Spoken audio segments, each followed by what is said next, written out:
Both runways were closed for the second time in less than 24 hours, reportedly due to drone sightings again. Now, the airport has warned passengers to expect delays throughout the day and to check with their airlines for the latest information. Authorities have not yet attributed the drone incidents to any actor, though some recent European disruptions have been linked to Russia, which denies any involvement. Munich Airport reported 23 arrivals diverted and 48 departures cancelled or postponed. Passengers were provided camp beds, blankets, and snacks during the disruption. German Interior Minister Alexander Dobrindt has promised new legislation to ease police powers to request the military to shoot down drones. Now, for this discussion, we go back to our guest, Professor Veselin Popowski. Professor, thank you for staying with us. Now, what is your reaction about Europe, especially German? I forgot who exactly was it, but he has allowed now police to request the military to shoot down the drones. Yes, that was the German Minister Dobrin.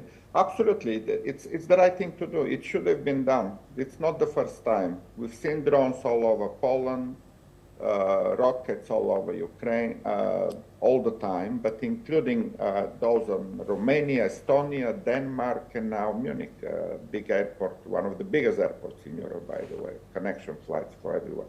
So yes, that should be done. No-fly zone, shooting down every single hostile object. Again, not yet confirmation whether these are Russians, but everything so far has been Russian. So that's clearly who is trying to create a mess all over Europe in every airport and other airspace. So Europe should get prepared for those in the future. It's not the last one. And for that matter, it needs a very strong defense system. It needs a lot of intelligence, a lot of inquiries, investigations, and finding out how to improve its security, first and foremost the airspace security, so that those attacks stop and they don't disrupt the life of so many people. And obviously Russia is using tactics to create chaos. Effectively, Russians cannot do anything anymore. They do not advance in the battlefield. They cannot win the war in Ukraine. Their summer offensive is gone long time ago. They couldn't achieve anything anyway. And the only way somehow something makes a good news for Putin is something like a disruption of an airport in Europe. But it will obviously have the reciprocal attack.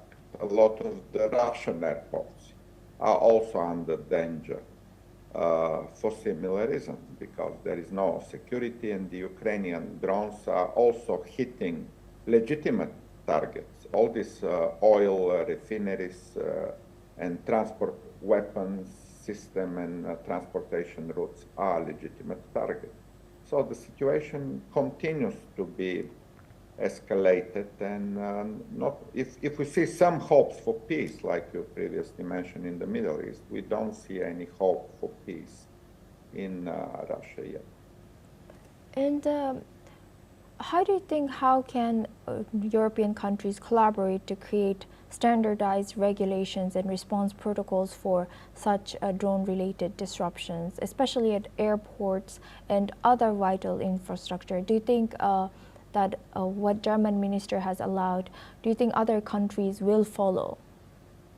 Yes, Germany is the biggest and strongest economy, but also a very significant factor in the decision-making in the European Union. Hopefully the other countries will follow, not because Germany says so, but because this is in favor of their own national security. They should be worried about their spaces. And the only message Russia understands is force, is combating those drones down, and all Europeans should do that. They shouldn't simply monitor and sit and wait. They should take much more robust, energetic action to shoot down every object flying which is with hostile aims. So yes, and the good news is that Europeans are united against Russia. That's for the first time in history. And somehow the Russian invasion in Ukraine did make that unity very strong, very visible. And at every meeting of NATO, every meeting of the European Union, we see that unified decision-making already in operation in support of Ukraine, in sanctioning Russia, in freezing Russian assets. And that should also, as you said, be expanded to the defense of the airspace of every European country. And Professor, now looking at a broader picture, given the slower pace of defense decision-making, especially in democratic countries in Europe, compared to authoritarian regimes, how can Europe accelerate its defense investments and cooperation without compromising its values of democratic governance? I think I wouldn't very agree with that because the Russian airspace is also very vulnerable. It's more, but you are right saying that in democracies, decision-making takes into consideration people's voices. In other words, to adopt a budget, for example, in the parliament of the European democracy, it will take longer time, rather than like in autocracies. And we discuss how Donald Trump makes orders and how Vladimir Putin makes orders. They just sign a paper and that follows down into the hierarchy to every official. And for that matter, yes, democracies do make slower decisions, but those decisions are proven in time to be effective. In other words, the autocracies, the totalitarian regimes, make very, very often the wrong decisions. 90% of the decisions by Donald Trump, as I mentioned, and by Vladimir Putin for that matter, are wrong. They destroyed the life of the Russian people. Every decision Putin made over the last 3.5 years severely affected the life of the Russian people. Not to mention only the 1 million dead soldiers, but every other part of Russia is affected by the war negatively. No jobs, no social programs, no pensions, no even electricity, no even fuel. People are queuing to fill their gas tanks in the car in a country that otherwise should export oil for the rest of the world. So miserable life for all the Russians because of a single leader taking quick decisions, but obviously 90% of those being the wrong decisions. Yes, democracies take longer time, but the decisions they make are sustainable. They are based on the science, on the right choices, and we hope they will be taken and European airspace will be safe. And Professor, now this week, Estonian Prime Minister Michal, he mentioned that Europe is now evolving from a peace project without arms to one that includes armed defense. So in your view, what are the key challenges and opportunities for Europe as it strengthens its defense capabilities? Yes, it should, because otherwise we see the danger from Russia, and Europeans need to increase military budget. Also because United States, under the Trump administration, reduced its commitment to the European defense very clearly and explicitly. Donald Trump mentioned this many times, that he will not support European defense anymore. Europeans should do more, and they should pay more for their own defense. And exactly, these are difficult decisions because people in peaceful democracies, they prefer to live in peace and democracy. They don't like to overspend on weapons and on military expenses.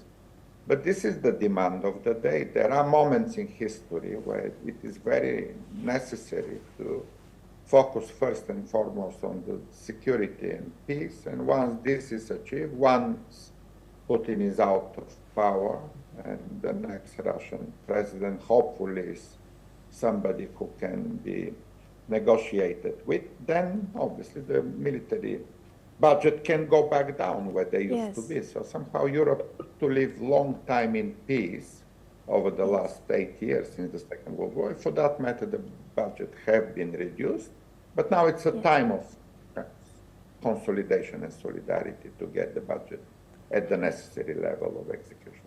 Yes. With that, I would like to thank Professor Veselin Popovsky for joining us and sharing that insight throughout our news. Thank you very much. Now we move on to Africa. Police in Madagascar have fired tear gas at protesters in the capital Antananarivo, forcing many to seek shelter inside a maternity hospital. The United Nations reports that at least 22 people have been killed and hundreds injured since near daily demonstrations began organized by the Gen Z movement. The Madagascar government has rejected these figures, claiming they are based on rumors and misinformation. Tensions remain high as protesters continue to demand political change with security forces deployed to control the situation across the capital.